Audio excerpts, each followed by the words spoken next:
Mariing nilinaw ni Pangulong Ferdinand Marcos Jr. na ang desisyong inilabas ng Supreme Court kaugnay sa impeachment complaint ni Vice President Sara Duterte ay tumutok lamang sa usaping formalidad. Ibig sabihin, hindi ito sa nilalaman o mabibigay na batayan ng kaso dahil faulty o kulang ang naging assessment ng SC. Ayon kay Marcos, hindi hinawakan ng Korte Supremang merits case kung saan tungkol lang ito sa proseso ng mali ang petsa at paraan ng pagsasampa.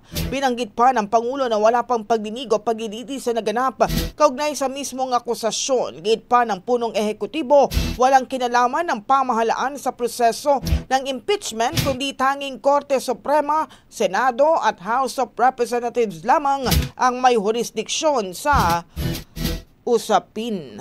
Ang bahaging ito ay hatid sa atin ng Yummyvit ES3 Syrup. Simulang tuparin ang pangarap ng iyong anak. And starting now,